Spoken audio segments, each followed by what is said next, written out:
What's going on YouTube? Welcome back to another video. So today we're taking a look at the Sigma 28-70 for the L mount. So a lot of people have tested out on the E mount, but today we're gonna be looking at it on the Leica SL2S. This is just a first impressions. This is basically, I've shot with it around the house, just kind of went outside, but I haven't done a real shoot with it yet. But first glance, when it first came in, the box it comes in is about a quarter the size of the original. So I do have the original as well, the 24-70 Sigma L mount.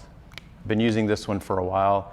Definitely, very well built. When you have it in your hands, it's of course much larger. When it first came in, I was very shocked. Like, people said it's small, but until you actually hold it in your hands, it's tiny. I've had the Tamron 28-75 as well, and this is way smaller. You have to just really see it, kind of a comparison to actually believe it. But you can see here, it's just huge difference, especially weight, but the size, I would say, if you're familiar with the L mount, or maybe you've tested some of the Leica lenses, it's about the same size as probably the 50, the 35, the 75, the primes. It's almost the exact same size as the prime. So it's tiny. Really matches well with the SL. I love it. It's definitely much more fitting versus this. I'm not really a huge lens guy. I usually do primes, but just the primes for these are a little more pricey, so I'm not really there yet. Just not interested in that. I prefer just the overall ergonomics, everything that's amazing about the SL, but not ready for a $5,000 lens yet. But so far, this thing is amazing. Just a very short zoom range, so it's kind of nice.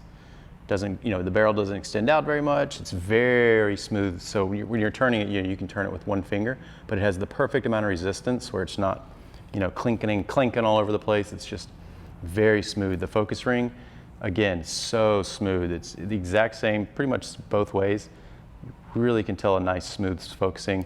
Definitely the closest to manual focus as you'll get as far as zoom that I've used for mirrorless cameras that do fly-by-wire. So, but all in all, amazing lens. The in-camera corrections are on this already. So when I'm shooting it, it already looks very good. The distortion, I've seen the examples from the Sony. It is pretty high apparently on barrel distortion and vignetting, but it comes with in-camera corrections with the Leica. Straight out of camera, it just already looks amazing. Compared to this, when you had to apply them, it didn't actually come with it. I guess it's just a little older lens, but it's a good lens. Wasn't a fan actually. Every time I think the focusing it's between the two. The focusing was not all that great. You would miss a lot of them, even though the focus point was directly on the eye and you weren't moving much. It's just always searching for focus. Could have just been the lens though, I think. So when I've been testing this so far, much better. So I've updated my camera to the version 2. So I'm excited to go test it out. So I'll do a comparison, just kind of getting the feel of it versus this one, the older version, and just really seeing how. But as of now, just the size, I would never shoot that again. Even if the image quality wasn't the same, I don't care. I'm not interested. Just this size, once you put it on here, is amazing. Really makes you just want to go out and shoot with it. Kind of just feels like you're walking around with a nice prime now, but you can actually zoom. So all in all, I'm very impressed with the size, the weight, and just, the smoothness of the turning. It feels amazing. Really love the lens so far, and I will definitely be doing some videos, trying to test out the focus, seeing how it looks, and I'll throw some examples up. But for right now, I just want to see, first impressions. I love it. Came in, I got it yesterday, so I haven't had it very long at all.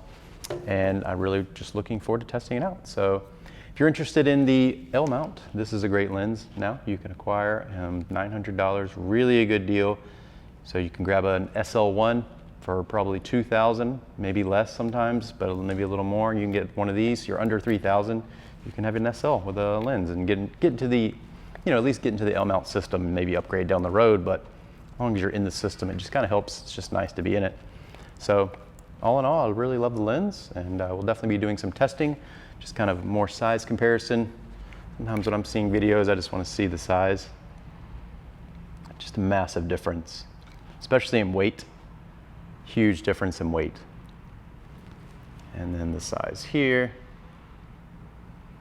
And yeah, that's just a quick initial impressions video, and I'll be trying to turn out a lot of videos on this lens, just trying to give it some comparisons. Nothing too crazy, but I do want to test it out on the SL and just see how, my next photo shoot, I think I'm not going to be able to shoot possibly tomorrow. If not, it'll probably be Monday, and I want to go ahead and give the focus accuracy a test and see how, with version 2 and a new lens, really just see what it's capable of, because misses a lot with this one. It gets a little frustrating sometimes. I still love the camera. I don't care. You know, it's one of those you love it no matter what type of thing, but I'm really looking forward to testing it out. So hope you enjoyed it. Quick little video, just the first impressions, and just showing off the Sigma 28-70 for L mount.